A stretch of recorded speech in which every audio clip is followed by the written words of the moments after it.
नमस्कार दोस्तों, आप सभी का स्टडी फॉर यूपीएससी पीसीएस में स्वागत है। बहुत सारे स्टूडेंट मैसेज कर रहे थे कि GS1 और GS2 जो बीपीएससी मेंस की तैयारी कर रहे हैं उनको दिक्कत आ रही है। अभी भी GS1 और GS2 का पेपर पढ़ नहीं पा रहे हैं, वो कैसे तैयार करें कैसे नहीं, तो उसको मैं दिखाऊंगा। सिलेबस वगैरह तो मैं बार बार बता चुका हूँ, बहुत बार एक ही कंटेंट लाऊंगा तो आप भी परेशान हो जाएंगे। आज का लेक्चर जितने देर का भी होगा देखना शुरू से अंत तक। GS1 के लिए है मेनली, GS2 की आज हम बिल्कुल भी बात नहीं करेंगे। GS1 को मैं इतना सिंपली एक्सप्लेन कर दूंगा पूरे के पूरे सिलेबस को कि आपको लगेगा कि ये तो बहुत ही आसान था, और वाकई वही चीज़ है ही। GS1 के सिलेबस में कुछ भी खास नहीं है। स्टैटिक्स से को जोड़ के मैं कह रहा हूँ, तो उसको जोड़ के भी चलेंगे हम लोग। सब कुछ बताऊँगा, स्टैट के बारे में बताऊँगा, सब कुछ क्लियर करूँगा अंत तक। ओके, तो सबसे पहला चीज़ जो कन्फ्यूजन हो रहा है स्टूडेंट में, पहले उसको दिखा देता हूँ मैं। एक सेकंड रुक जाओ। कि देखो, ये पेपर है 2019 में जो 65वीं बीपीएससी हुआ था उसका पेपर है। जीएस अध्ययन 1 लिखा हुआ है, सामान्य अध्ययन 1। इसमें कुछ लोगों को कन्फ्यूजन था कि सेक्शन 3 जो होता है, जो मैथमेटिक्स का सेक्शन होता है, उसमें एक ही तरह के सारे क्वेश्चन करने होते हैं अलग अलग। बीपीएससी ऐसा कुछ भी लिख के नहीं देती है, वो आपको आज़ादी देती है। 8 क्वेश्चन आपको पूरे पेपर में से करने होते हैं।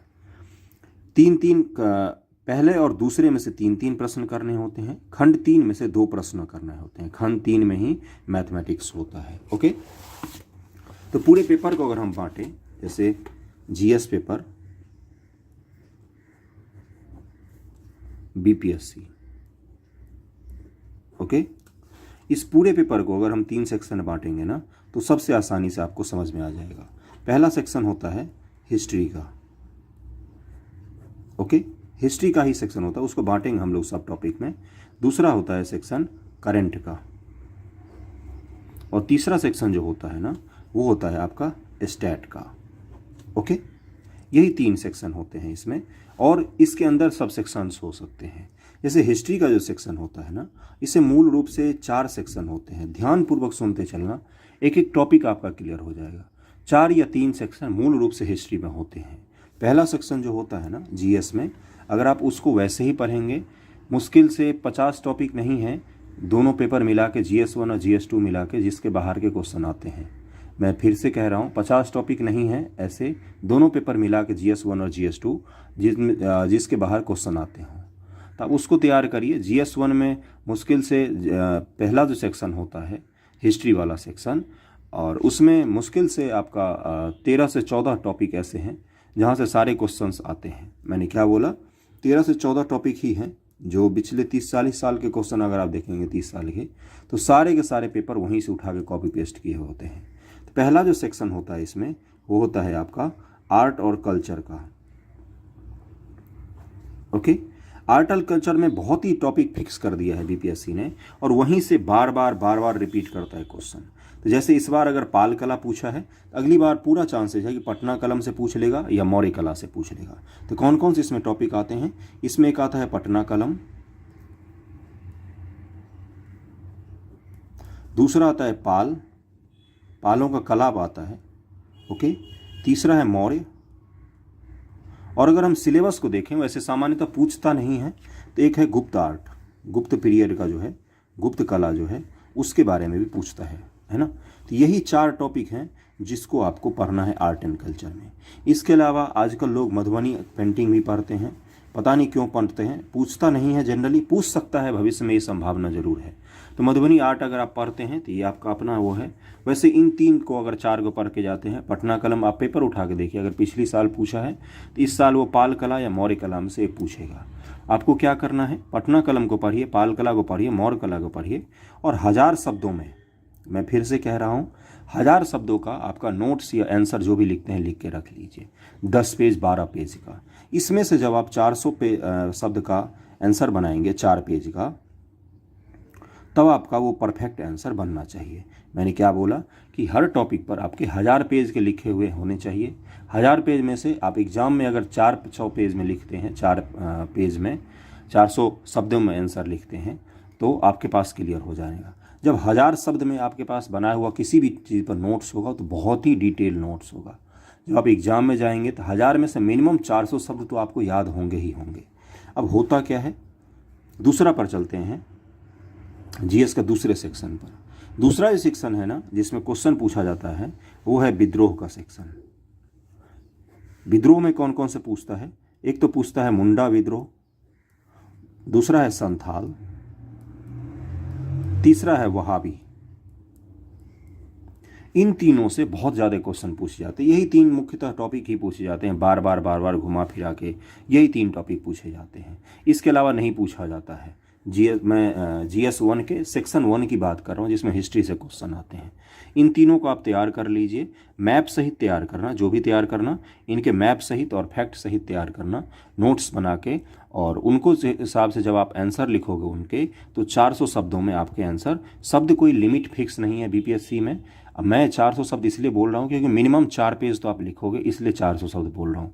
कहीं भी वर्ड लिमिट लिखा हुआ नहीं आता है BPSC में। फिर से कह रहा हूँ, वर्ड लिमिट का कोई वो नहीं है सीमा BPSC में। आप जितने वर्ड में लिख सकते हैं लिखिए, लेकिन बस एक ही चीज़ होता है कि 4 पेज के मिनिमम तो आपको लिखना ही पड़ेगा। समझ रहे हो मैं क्या कह रहा हूँ? तो आपको इसको तैयार कर लेना चाहिए। तीसरा जो सेक्शन होता है उसमें होता है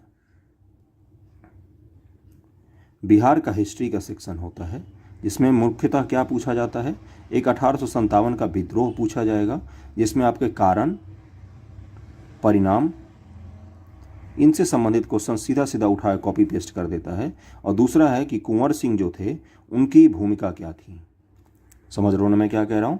बाबू कुंवर सिंह जो हैं उनकी भूमिका क्या थी इस विद्रोह में, इससे संबंधित क्वेश्चन पूछे जाते हैं। बिहार के इतिहास में इससे सबसे ज़्यादा क्वेश्चन पूछे जाते हैं। चौथा जो सेक्शन है वो है कि हमारा जो राष्ट्रीय आंदोलन था, राष्ट्रीय आंदोलन में बिहार की भूमिका, राष्ट्रीय आंदोलन और बिहार, इसमें क्या क्या पूछे जाते हैं। सबसे पहला लीजिए 1942 में जो भारत छोड़ो हुआ है, भारत छोड़ो आंदोलन और बिहार में उसका क्या प्रभाव पड़ा। भारत छोड़ो और उसका प्रभाव बिहार में। दूसरा क्या होगा? असहयोग,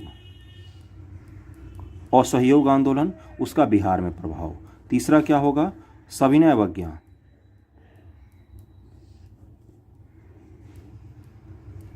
और उसका बिहार में प्रभाव। चौथा क्या हो जाएगा? इसके बाद हो जाएगा अलग राज्य के रूप में जब बिहार का गठन हुआ है ना, उससे संबंधित क्वेश्चन पूछ सकता है। अलग राज्य के रूप में बिहार। एक एक चीज को ध्यानपूर्वक नोट डाउन कर सकते हैं अगर आप चाहें तो। इसी से सबसे ज़्यादा क्वेश्चन पूछा जाता है। ये था हिस्ट्री का सेक्शन जहाँ से सबसे ज़्यादा आपके क्वेश्चन आते हैं। जो सेक्शन 3 होता है, क्या बोला था मैंने कि GS के पेपर में 3 सेक्शन में होते हैं। पहले सेक्शन से आपको 3 सवाल करने होते हैं, जिसमें हिस्ट्री का सेक्शन होता है। हिस्ट्री में मुख्यतः इसी सारे टॉपिक से क्वेश्चन बनते हैं। दूसरे सेक्शन से भी आपको 3 सवाल करने होते हैं, जिसमें करंट का सेक्शन होता है। तीसरे सेक्शन से आपको 2 सवाल करने होते हैं, जिसमें स्टैट के क्वेश्चन होते हैं। समझ में आ गई बात? इसके अलावा कुछ भी नहीं होता। करंट अफेयर पर अब हम लोग चलते हैं कि GS 1 में करंट अफेयर कैसे करना है। आंसर राइटिंग के लिए मैंने क्या बताया कि किसी भी टॉपिक पर, जैसे संथाल विद्रोह मैंने ले लिया, ध्यानपूर्वक सुनना, क्योंकि एग्ज़ाम बहुत सारे लोग होते हैं, पास सब नहीं हो पाते हैं। आंसर आपके इफेक्टिव होने चाहिए। नॉलेज भरना आंसर नहीं होता है। ग्रुप में मैं बहुत सारे लोगों का आंसर पढ़ता हूँ, मुझे कई बार बुरा भी लगता है, क्योंकि वो एक ही तरह के आंसर सबके होते हैं। आप ही जब आंसर चेक करोगे ना 100 के 100 कॉपी, मैं आपको किसी दिन भेज दूंगा, 100 के कॉपी चेक करना आप। पहले दूसरे तीसरे कॉपी के बाद चौथे कॉपी से जब आपको वही चीज़ें मिलनी शुरू होंगी तो आप अनमने ढंग से पढ़ना शुरू कर दोगे। यही चीज़ आंसर चेक करने वाले के साथ भी होता है। तो एक ही तरह की चीज़ें मत लिखिए, अपने अंदर की क्रिएटिविटी को लाइए। नॉलेज सबके पास होता है, उसको ढंग से लिखना आना चाहिए। समझ रहे हो मैं क्या कह रहा हूँ? एक अलमारी है जिस पे सारे बुक जहाँ तहाँ फेंक के रखे हुए हैं। एक अलमारी है जिस पर बुक अरेंज करके रखा हुआ सेक्शन वाइज की, हिस्ट्री का सेक्शन ये है, पॉलिटी का सेक्शन ये है। आप दोनों में से किस अलमारी को देखना ज़्यादा पसंद करेंगे? जिस पर अरेंज करके रखा होता है, जबकि दोनों अलमारी पर कंटेंट सेम ही है। तो मैं यही चीज़ बता रहा हूँ कि आंसर राइटिंग अपनी क्रिएटिविटी को लाइए। नॉलेज सबके पास होता है, रिप्रेजेंट करने का तरीका बढ़िया होना चाहिए। बुक इस भाषा में लिख के आप लोग भेजते हैं, कहीं से प्रीवियस ईयर का क्वेश्चन उठाया, मैंने जो क्वेश्चन दिया उससे कॉपी किया, पेस्ट करके भेज दिया। ऐसे नहीं होता है। एक से एक डेटा तक समान रहते हैं। जैसे 58% का डेटा कुछ लोगों ने लिखा था, सबके ऊपर से तीसरे लाइन में 58% का डेटा लिखा हुआ था। मुझे नहीं दिखता है क्या? मुझे दिखता है, लेकिन मैं नहीं बोलता हूँ, क्योंकि बहुत सारे लोगों का शुरुआती है आंसर राइटिंग का। तो इसलिए थोड़ा सा उसका ध्यान दीजिए। अपना आंसर खुद से बनाइए, नोट्स बनाइए बुक से देखकर, लेकिन आंसर खुद से लिखना। ओके, करंट अफेयर के सेक्शन पर चलते हैं।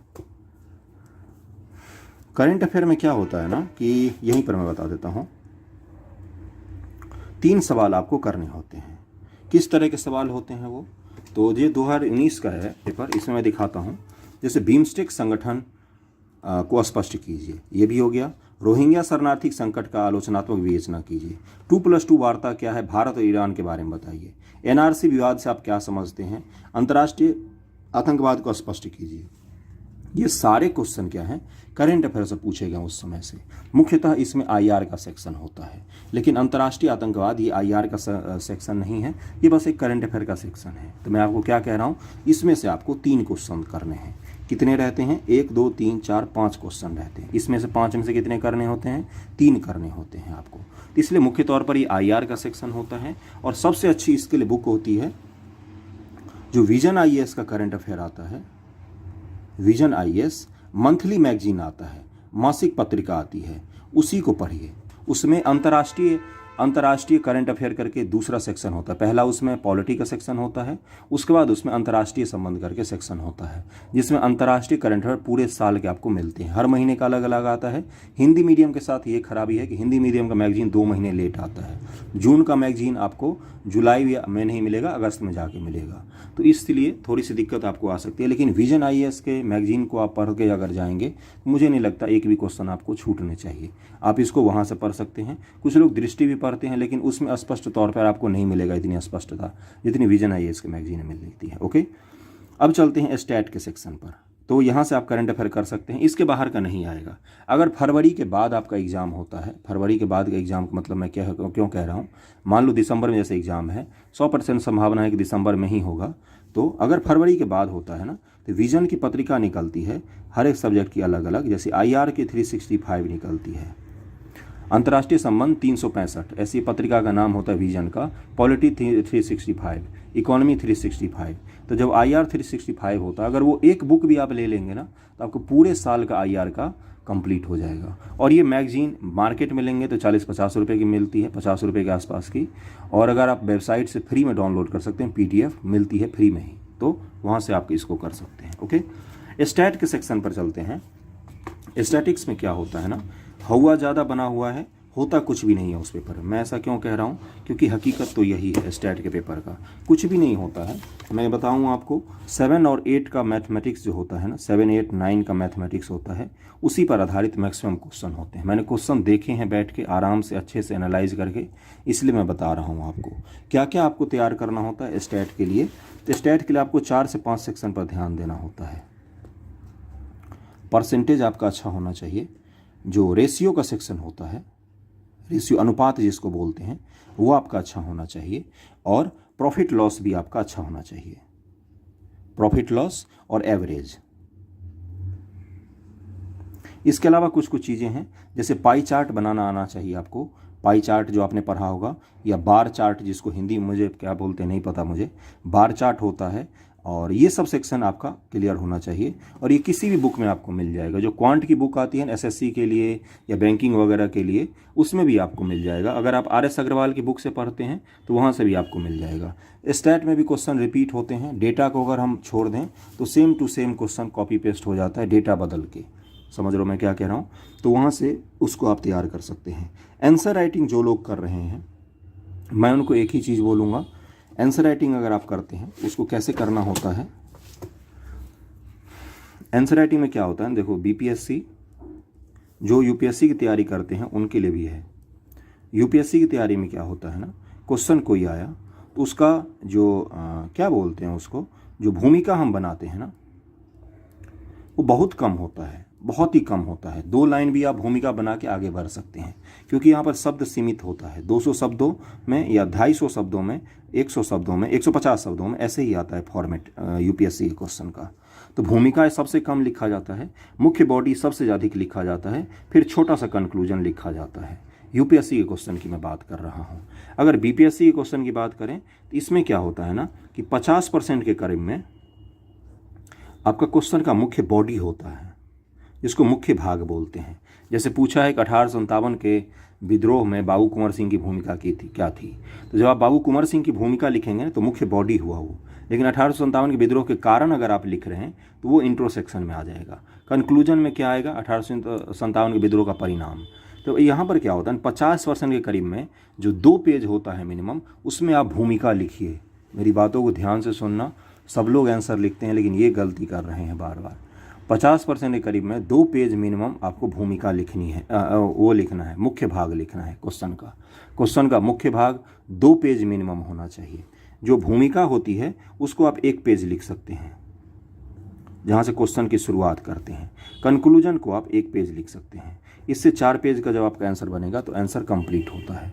बीपीएससी में आपको यही करना है, जहाँ भी संभव हो। अगर कोई विद्रोह आप लिख रहे हैं तो वहाँ पर बिहार का मैप जरूर बनाइए, मैप बनाकर दिखाइए। ज्योग्राफी का कोई क्वेश्चन होता है, आईआर का कोई क्वेश्चन होता है, बिना मैप को उसको सॉल्व मत करना। ओके, कॉपी पेस्ट करके मुझे आंसर मत भेजिए, मुझे चेक करने में बिल्कुल मज़ा नहीं आता है, समझ रहे हो ना। अपने आंसर अगर आपके हैं, अपने बनाए हुए, आपके अपने शब्दों में, तो मैं उसको बढ़िया से चेक कर सकता हूँ, अच्छे से चेक कर सकता हूँ।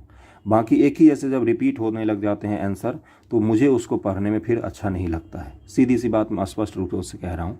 और रही बात रोज़ रोज़ क्वेश्चन देने की, तो मैं रोज़ अगर क्वेश्चन नहीं दे पाता हूँ तो अपने मन से लिख के भेज सकते हैं। डिटेल तो दिया हुआ रहता है इंस्टाग्राम, टेलीग्राम, सबका, जहाँ भी आपको संभव अच्छा लगता हो। तो GS1 में मैंने क्या से बताया, एक बार रिपीट कर देता हूँ, उसके बाद ख़त्म करेंगे इसको। कि GS1 के पेपर में 3 सेक्शन होता है, हिस्ट्री का, करंट अफेयर का और स्टैटिक्स का, जिसको सांख्यिकी वगैरह बोलते हैं, उसी का सेक्शन होता है। 72 नंबर के करीब होते हैं। 2 ही सवाल आपको हल करने होते हैं इसमें से, कोई सा भी 2 सवाल हल कर सकते हैं। कोई ऐसा नहीं होता है कि पाई चार्ट वाले हल करने हैं या वेन डायग्राम वाले हल करने, ऐसा कुछ नहीं होता। कोई सा भी 2 सवाल हल करने होते हैं उसमें से आपको। ओके, हिस्ट्री के सेक्शन में आर्ट एंड कल्चर में पटना कलम आपको पढ़ना है, पाल कला पढ़ना है, मौर्य कला पढ़ना है और गुप्त आर्ट आप पढ़ सकते हैं। एक्स्ट्रा में आप मधुबनी पेंटिंग पढ़ के जाइए, क्योंकि हो सकता है, संभावना है कि ये पूछ सकता है आपसे। अगर पाल कला, पटना कलम पिछली बार पूछा है, तो पाल कला और मौर्य कला, गुप्त कला को अच्छे से तैयार करके जाइए, वहाँ पर अच्छे से लिख के आइए, बात खत्म हो जाएगी, ज़्यादा नहीं पढ़ना पड़ता है। इसलिए जब मैं बोलता हूँ कि केबीसी नैनो की जो बुक आती है मेंस की, केबीसी नैनो मेंस या दृष्टि मेंस की जो बुक आती है, उसमें से टॉपिक उठा के बस पढ़ लो, उसको नोट्स बना लो और उसको लिख लो क्वेश्चन आंसर के फॉर्म में, बात खत्म हो गया। इसमें ऐसा कौन सा चीज़ है कि कहाँ से शुरू करें, कहीं से भी नहीं शुरू कर, बस पटना कलम है, पटना कलम के बारे में पढ़ लिया। संसद टीवी ने भी पटना कलम के बारे में अच्छा डॉक्यूमेंट्री बनाया हुआ है, वहाँ भी आप देख सकते हैं उसको। दूसरा मैंने विद्रोह में बताया कि मुंडा विद्रोह, संथाल विद्रोह और वहाबी विद्रोह, इन्हीं 3 से बार बार क्वेश्चन रिपीट होता है। कभी कभार कोई और क्वेश्चन पूछ लेता है, नहीं तो यही 3 सेक्शन आते हैं। मुंडा अगर पिछली बार पूछा है तो संथाल और वहाबी तैयार करके जाइए, उसको दोनों में से एक आएगा, उसको आप लिख देना, उन दोनों में से एक को। ओके, 400 शब्दों में आंसर मिनिमम लिखने की कोशिश कीजिए। 4 पेज होता है, शब्द मायने नहीं रखता है बीपीएससी में मुख्य रूप से, है ना, कोई वर्ड लिमिट नहीं होता है। बिहार की हिस्ट्री में 1857 से हर साल ही लगभग में क्वेश्चन आते हैं, या तो कारण परिणाम पूछा जाता है या बाबू कुंवर सिंह जी की भूमिका पूछी जाती है। तो बाबू कुंवर सिंह की जब आप भूमिका लिखेंगे तो केवल उन्हीं के बारे में लिखना है। मैं क्या कह रहा हूँ, केवल उन्हीं के बारे में लिखना है। वो जैसे जैसे आजमगढ़ की ओर बढ़ते गए, कहाँ कहाँ पर उन्होंने युद्ध जीता, किस किस से लड़ाइयाँ की, किस किस को हराया उन्होंने, कब उनकी मृत्यु हुई, उनकी मृत्यु के बाद क्या हुआ, ये सारा कुछ आपको लिखना है। उसमें आपको ये नहीं लिखना है कि रानी लक्ष्मीबाई क्या कर रही थी, या दिल्ली में दिल्ली में जो बख्त खान थे वो क्या कर रहे थे। उसमें सिर्फ और सिर्फ बाबू कुंवर सिंह जी के बारे में लिखना है। मैं जो कह रहा हूँ उस पर ध्यान से सुनना, समझ रहे हो ना, क्योंकि इस तरह के क्वेश्चन पूछे जाते बाबू कुंवर सिंह की भूमिका, फिर आप उसमें लिखाते हो कारण परिणाम और रानी लक्ष्मीबाई और फलाना ठिकाना। ये नहीं करना है, क्वेश्चन काट देगा आपका, गलत हो जाता है आंसर। ओके, अगला सेक्शन है कि राष्ट्रीय आंदोलन और बिहार। इसमें भारत छोड़ो आंदोलन सबसे ज़्यादा क्वेश्चन पूछे जाते हैं। एक और चीज़ पूछा जाता है, पाश्चात्य शिक्षा का विकास। पाश्चात्य शिक्षा का विकास से भी क्वेश्चन सवाल पूछे जाते हैं। आपको ये ध्यान रखना है, आपको 8 ही क्वेश्चन सॉल्व करने हैं, जिसमें से 3 ही क्वेश्चन आपको इनमें से सॉल्व करने होते हैं सेक्शन 1 में से। और सेक्शन 1 में करीब में 6 क्वेश्चन होते हैं। कितने होते हैं? 6 क्वेश्चन होते हैं सेक्शन 1 में। ओके, इसलिए इसमें से 3 क्वेश्चन आप अगर सॉल्व करेंगे तो आसानी से आप कर सकते हैं। पाश्चात्य शिक्षा का विकास वगैरह भी एक बार देख के जाना चाहिए। पूछता है तो आप कर सकते हैं, अगर आप अच्छे कर सकते हैं, उसमें लिखना चाह रहे हो अगर आप तो। और अगर नहीं आप उसको लिखना चाह रहे हैं तो 1857 वगैरह सबको क्वेश्चन को पिकअप कर लीजिए। 3 कोई सा भी क्वेश्चन लिखना होता है। ओके, राष्ट्रीय आंदोलन और बिहार तो इसमें भारत छोड़ो है, असहयोग आंदोलन है, सविनय अवज्ञा आंदोलन है, और अलग राज्य के रूप में जो बिहार का विकास हुआ उसके लिए आंदोलन हुआ है, जो सज्जनानंद सिन्हा वगैरह जी का नाम आता है, उसको आपको पढ़ना है अच्छे से। करंट के सेक्शन में मैंने क्या बताया कि मुख्य रूप से आईआर का सेक्शन पूछता है। आईआर का मैं कुछ टॉपिक आपको इस बार बता दूंगा एग्जाम से पहले, 2 से 3 दिनों में शुरू भी कर दूंगा जीएस में आईआर पढ़ाना, और आपको जीएस 1 का सेक्शन में अलग अलग टॉपिक पढ़ाना। ऑलरेडी पढ़ा रहा हूँ, मुझे 1 घंटा आधा घंटा पढ़ाने के लिए 3 से 4 घंटे पढ़ने पड़ते हैं खुद, तो इसलिए आप उस लेक्चर को जाकर जरूर देखिए। जो हिस्ट्री का लेक्चर चलता है बहुत ही अच्छा होता है, इन्फॉर्मेटिव होता है, देखना चाहिए आपको। तो आईआर में आप विजन की मैगजीन पढ़िए, मासिक पत्रिका। अगर फरवरी के बाद जिनको देना है, जो 68वीं बीपीएससी की तैयारी कर रहे हैं, तो फरवरी में मैगजीन आता है आईआर 365 विजन आईएएस का, तो उसको आप पढ़ के जाएंगे तो एक भी क्वेश्चन आईआर में गलत नहीं होगा। और 7, 8, 9 की मैथमेटिक्स में जो स्टैटिक्स का लेवल होता है, और आर एस अग्रवाल जो होता है, या स्टैट का क्वांट का किसी भी कंपटीशन का बुक ले लीजिए, एसएससी से जो बैंकिंग वगैरह की बुक आती है, उसमें क्वांट सेक्शन में आपको मिल जाएगा स्टैट का सब कुछ। लेकिन आपको percentage, ratio, profit, average, pie chart, bar chart, ये सब क्लियर होना चाहिए, तो आप क्वेश्चन को सॉल्व कर सकते हैं। बाकी आंसर राइटिंग के लिए तो मैंने बताया ही है, आंसर राइटिंग ढंग से करिए। सब कोई आंसर लिख के आता है, नंबर सबको नहीं मिलता है, इस चीज़ का ध्यान रखना। स्टैटिक्स का पोर्शन अगर आप छोड़ के जाते हैं, आपका सिलेक्शन श्योर नहीं होता है मेंस में। क्यों? अगर आपने मैथमेटिक्स के पूरा क्वेश्चन शुरू से अंत तक सॉल्व कर दिया, तो आप इसमें 100% मार्क्स एक्सोर कर सकते हैं। 72 नंबर में 71 नंबर तक आ सकता है। जीएस में अगर आपने बहुत अच्छा लिखा है, बहुत ही अच्छा लिखा है, 100 नंबर का अगर मान लो जीएस होता है, तो भी आपको बहुत अच्छा लिखने पर 70% मार्क्स देगी। इससे ज़्यादा कभी भी किसी को जीएस में मार्क्स नहीं मिलता। लेकिन मैथमेटिक्स में मार्क्स नहीं कटते हैं, इसलिए मैथमेटिक्स ऑप्शनल जिनका होता है बीपीएससी में, उनको बहुत बेनिफिट मिलता है। तो इसका थोड़ा सा ध्यान रखना। तो स्टैट को छोड़ना मत, जितना जीएस के लिए आप एफर्ट लगाते हो उतना ही स्टैट के लिए भी एफर्ट लगाना है। ओके। और जो सेक्शन 1 होता है जीएस पेपर का, सेक्शन 1 यानी कि हिस्ट्री का सेक्शन, इसमें क्वेश्चन और टॉपिक बहुत ही फिक्स हैं। सेक्शन 2 में टॉपिक बदलते हैं करंट अफेयर के हिसाब से, सेक्शन 1 में टॉपिक फिक्स हैं, इसलिए उसको बहुत अच्छे से तैयार कीजिए। फिक्स है, एडवांटेज उसका उठाइए। हमें 12 से 13 टॉपिक मात्र पढ़ने हैं, ऊपर से नीचे 12 से 13 ही टॉपिक थे हिस्ट्री में। उसको अगर आप पढ़ के नोट्स बना के अच्छे से रख लीजिए, मैप ऐप बना के सजावटी ढंग से 4 पेज लिखने लायक, तो फिक्स हो जाएगा आपका पास होना सेक्शन 1 में। इसी तरह से मैं GS2 का जो हिस्ट्री का सेक्शन होता है, उसमें जो 3 क्वेश्चन आते हैं आपको लिखने के लिए, वो 3 सवाल के लिए मैंने करीब 12 से 13 टॉपिक बताए थे, जिसी में से सारे के सारे तीनों के तीनों क्वेश्चन आपको उसी में से मिलेंगे। जिसमें मैंने गांधी, नेहरू, टैगोर के जो विचार हैं वो पढ़ने, उसको मैंने स्किप कर दिया था, क्योंकि 6 क्वेश्चन आते हैं, 6 में से 3 लिखना होता है आपको। सेफ साइड के लिए आप गांधी, नेहरू, टैगोर को भी पढ़ के जा सकते हैं, जाना चाहिए आपको पढ़ को, वैसे भी आपको ऐसे वगैरह में वो काम आएगा।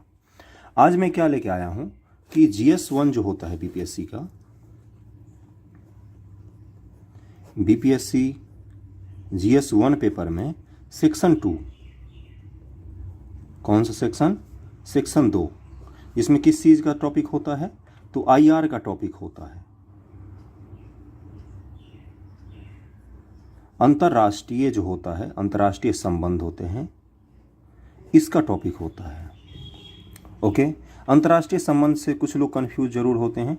मुख्य तौर पर सेक्शन 2 में करंट का टॉपिक होता है, करंट अफेयर्स के टॉपिक होते हैं। ओके। लेकिन उसमें मैक्सिमम क्वेश्चन जो रहते हैं वो अंतर्राष्ट्रीय जो संबंध होता है उसी से रहता है। तो इसके लिए करीब में मैं करंट अफेयर के 12 से 13 टॉपिक बताऊंगा, जिसमें से आपके मैक्सिमम क्वेश्चन बनने के चांस रहेंगे। जो लोग नए नए वीडियो देख रहे हैं उनको मैं बता दूं कि आप चैनल को सब्सक्राइब कर लीजिएगा। और जो बीपीएससी का मेंस जो होता है उसका स्ट्रक्चर क्या होता है? बीपीएससी मेंस एग्जाम में पहला हिंदी का पेपर होता है, जिसका मैं अलग से वीडियो बना दूंगा कि हिंदी में कैसे क्या पढ़ना होता है। 100 नंबर का होता है, आपको 30 नंबर लाना होता है। दूसरा होता है GS1 का पेपर होता है, जिसमें 300 नंबर का पेपर होता है ये। ओके। तीसरा पेपर होता है GS2 का, ये भी 300 मार्क्स का होता है। उसके बाद से एक ऑप्शनल का पेपर होता है 300 का। तो ये 900 का पेपर में से आपका मेरिट बनता है मेंस के लिए। तो GS1 में मैंने बताया था कि हिस्ट्री कौन कौन से सेक्शन होते हैं। एक होता है हिस्ट्री का सेक्शन, दूसरा होता है करंट का सेक्शन GS1 पेपर में, तीसरा सेक्शन होता है स्टैट का। ये सब मैं बता चुका हूँ। आज हम लोग किस पर बात करेंगे? आज हम लोग करंट के टॉपिक पर बात करेंगे कि मेंस में जो करंट अफेयर्स पूछे जाते हैं, GS1 की मैं बात कर रहा हूँ, वो कहाँ से पूछे जाते हैं, कौन कौन से टॉपिक इस बार इम्पोर्टेंट हैं। क्योंकि इस बार अंतर्राष्ट्रीय संबंध बहुत ज़्यादा चर्चा में है अलग अलग चीज़ों को लेकर। तो जो कुछ मुख्य पॉइंट होंगे, जो मुख्य टॉपिक होंगे, बाकी जो आप पढ़ रहे हैं वो तो आपको पढ़ना ही है। कुछ मुख्य ऐसे टॉपिक हैं जिनको छोड़कर एग्ज़ाम में बिल्कुल भी नहीं जाना है। वैसे ही कुछ मुख्य टॉपिक का मैं नाम बताऊंगा, ओके। इसलिए ध्यानपूर्वक देखना, टॉपिक नोट करके आप रख लेना। और सबसे बड़ी चीज़ क्या है, इन सारे टॉपिक को मैं भी पढ़ाऊँगा आपको, मैं पढ़ा भी रहा हूँ। जैसे कहाँ पर पढ़ाया मैंने, इसमें से जो पहला टॉपिक है ना, रूस और यूक्रेन का विवाद, उसको कल मैंने पढ़ाया है और बहुत अच्छे से पढ़ाया है चैनल पर। उसको आप जाके देख सकते हैं, उसका लिंक मैं डिस्क्रिप्शन में दे दूंगा। मैप सहित पढ़ना है आपको, इंटरनेशनल रिलेशन मैप, और हमारे इतिहास जो है इन देशों के साथ, हमारा संबंध कैसा रहा है इन देशों के साथ, उसको आपको जोड़कर पढ़ना पड़ेगा। तो जो टॉपिक मैं बता रहा हूँ उसको अच्छे से तैयार करना। और जैसे आपने रूस यूक्रेन मुद्दा पर कुछ लोगों ने कल क्वेश्चन लिख के भेजा, तो जब हमारा रूस के साथ ट्रेड चलता है, रूस के साथ हमारा व्यापारिक संबंध कैसा है, रूस के साथ हमारा सामरिक संबंध कैसा है, इसकी 2 से 3 लाइन में चर्चा ज़रूर करना चाहिए आपको आंसर लिखते समय। यूक्रेन के साथ हमारा व्यापारिक संबंध कैसा है, इसको भी आपको थोड़ा बहुत लिखना पड़ता है अपने कॉपी के, 2-3 लाइन में ज़रूर लिखिए। उसके बाद ही बाकी करंट के मुद्दों को एक्सप्लेन करना होता है, ओके। तो पहला टॉपिक कौन सा है, रूस और यूक्रेन का है। इसी से एक और टॉपिक निकला है जो हमारे लिए सबसे इम्पोर्टेंट है। दूसरा टॉपिक होगा, जैसे आजकल के समय में भारत जो पश्चिम और अमेरिकी देशों के साथ जा रहा है, तो हमारा रूस के साथ जो संबंध है उसको लेके बहुत ज़्यादा चर्चा की जाती है। तो दूसरा टॉपिक कौन सा हो जाएगा, भारत और रूस के संबंध, भारत और रूस के संबंध। ध्यानपूर्वक करना इन चीज़ों को, इसको आपको अच्छे से तैयार कर लेना है। जो आज़ादी के बाद से 1947 के बाद से हमारे संबंधों में जो भी उतार चढ़ाव रहा है, उन सब को आपको लिखना है इसमें। और करंट परिदृश्य जब भी क्वेश्चन में लिखा हुआ रहे कि वर्तमान परिदृश्य में लिखिए या वर्तमान परिप्रेक्ष्य में लिखना है, आपको करंट सिनेरियो में लिखना है, तो उस समय आप करंट की चीज़ों को ज़्यादा से ज़्यादा यूज़ करेंगे, ओके। तीसरा टॉपिक कौन सा है, तीसरा टॉपिक है, अब देखो रूस के साथ अभी जो हमारे वर्तमान के संबंध चल रहे हैं, तो उसके कारण पश्चिम के साथ हमारे संबंधों पर बहुत ज़्यादा चर्चा हो रही है। पश्चिम यानी कि यूरोप या यूरोपियन यूनियन या ब्रिटेन, ओके, ब्रिटेन जो देश है उसके अलावा, या फ्रांस के साथ हमारे संबंध हैं, उसकी बात हो रही है, ओके। तो इन देशों के साथ जो संबंध है, इसको समग्र रूप से अगर हम बोले तो क्या बोलना है हमारा, कि यूरोप और भारत के संबंध।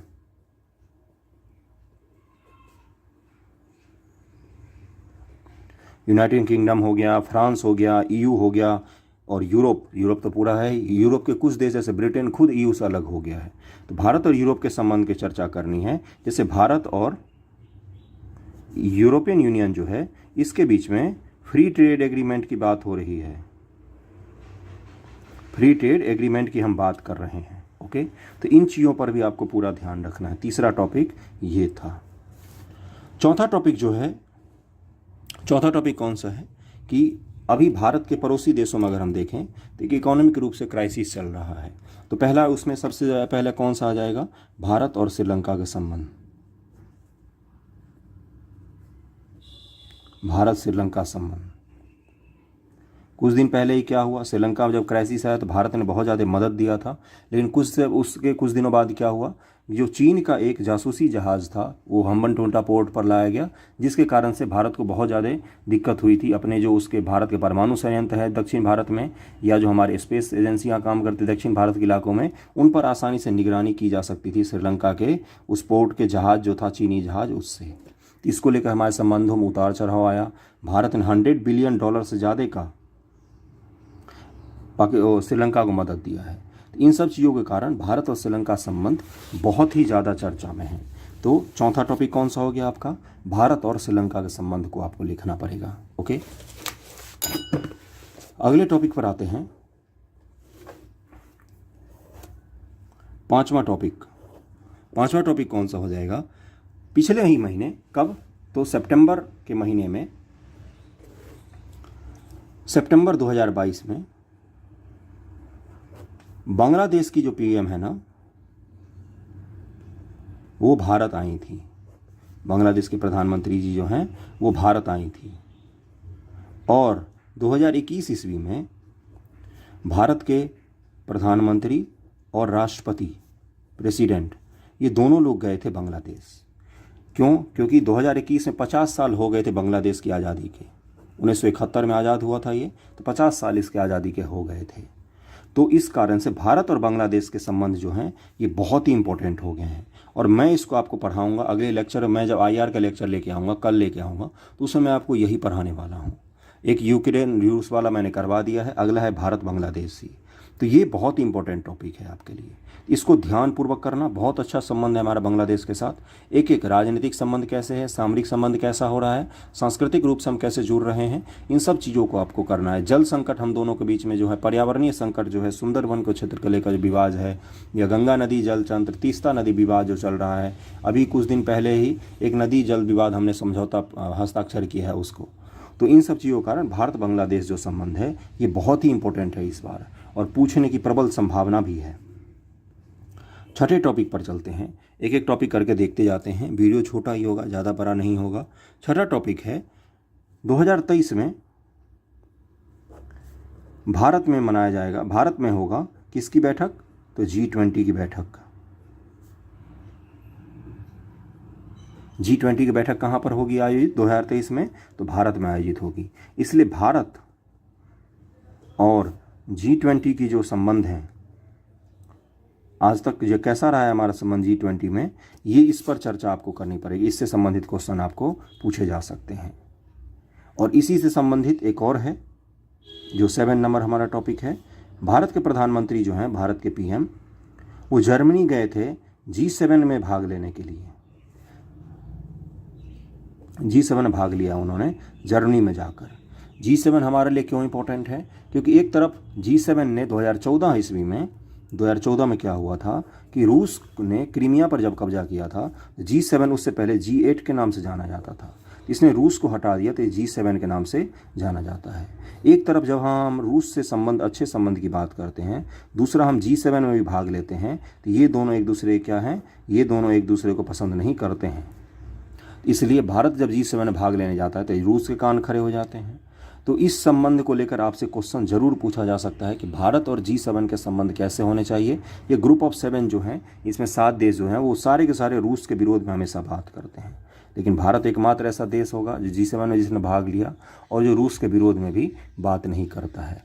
इसलिए G7 की बैठक कब हुई थी है, कितने सालों पर हुई है, कब इसकी स्थापना हुई थी, भारत के इसके साथ कैसे संबंध रहे हैं, कैसे क्या इसका इतिहास रहा है, इन सब पर आपको लिखना पड़ेगा अगर क्वेश्चन पूछता है तो, और पूछने की प्रबल संभावना भी है। ओके, जो अगला टॉपिक है 8वां टॉपिक, वो भी बहुत इंपॉर्टेंट है। 8वां टॉपिक कौन सा है? SCO और भारत।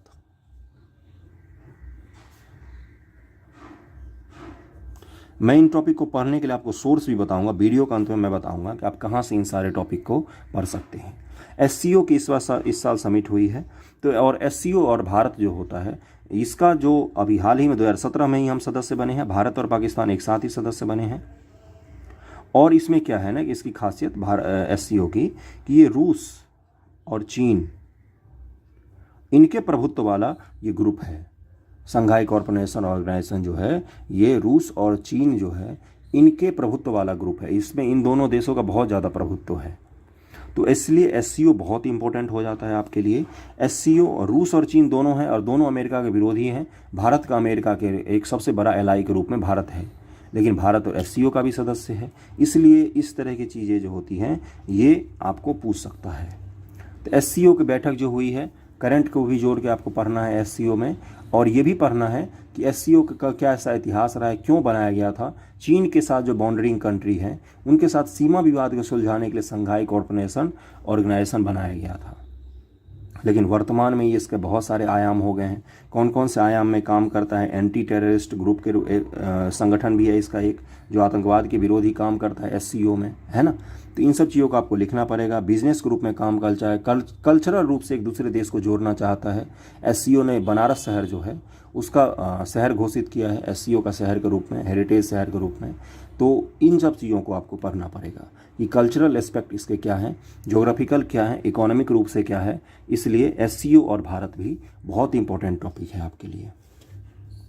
वीडियो के अंत में मैं सोर्स ज़रूर बताऊंगा आपको। वीडियो पसंद आ रहा हो तो लाइक ज़रूर करना।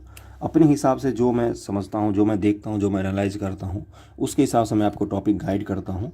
इसलिए आपको इसको ढंग से पढ़ना चाहिए। ओके, 9वां टॉपिक है, आज तक नहीं पूछा है बीपीएससी में, उतना डिटेल में नहीं पूछा है, वो है कौन सा?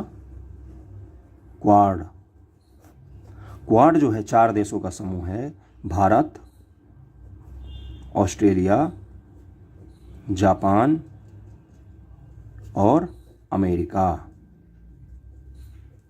कौन कौन से देश हो गए? Bharat, Australia, Japan, America. ये जो देश हैं ना 4, इनसे जुड़े हुए क्वेश्चन आपको पूछ सकता है।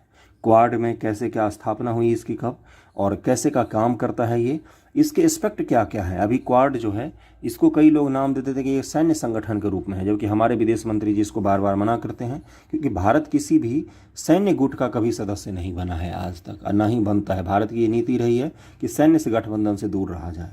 तो इसलिए भारत के लिए क्वाड के क्या महत्व हैं, इस पर आपको चर्चा करना है।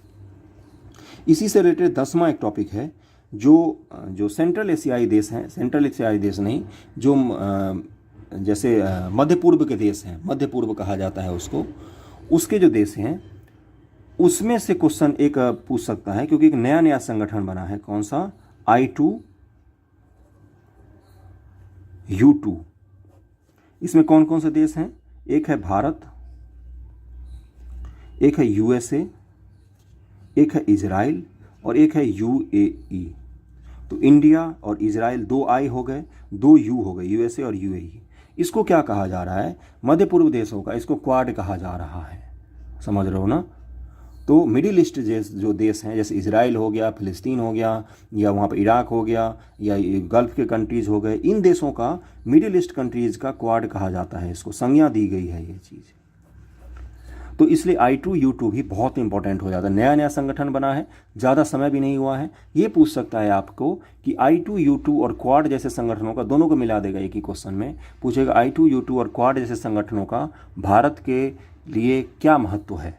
सीधा सा क्वेश्चन है ये, है ना। तो इस तरह के क्वेश्चन आपसे पूछ सकता है, बहुत इंपॉर्टेंट हैं ये दोनों। हम लोग अंत की तरफ बढ़ रहे हैं, 11वां टॉपिक पर आते हैं हम। 11वां टॉपिक कौन सा है? एक बहुत ज़्यादा चर्चा में है इस बार, वो है कौन सा? साइबर हमले। साइबर हमला जो होता है, साइबर सिक्योरिटी के लिए भारत सरकार क्या क्या कदम उठा रही है, जो मॉडर्न वॉरफेयर कहा जाता है। वर्तमान की युद्ध नीति में एक साइबर सबसे बड़ा पहलू हो गया है। युद्ध अब सीमा के भीतर घुसकर या सीमा पर लड़े कम जाते हैं, अब साइबर में लड़ा जाता है सबसे पहले वॉर, उसके बाद कहीं भी लड़ा जाता है। मिस इन्फॉर्मेशन फैलाया जाता है, प्रोपेगेंडा फैलाया जाता है, किसी भी देश में क्राइसिस खड़ा किया जा सकता है। तो साइबर हमले जो हैं, इनसे जुड़े हुए आपके पास अच्छा खासा कंटेंट तैयार होना चाहिए, और आपको मैं सोर्स ज़रूर बताऊंगा इसके बाद। अगला टॉपिक है अंतरिक्ष पर्यटन।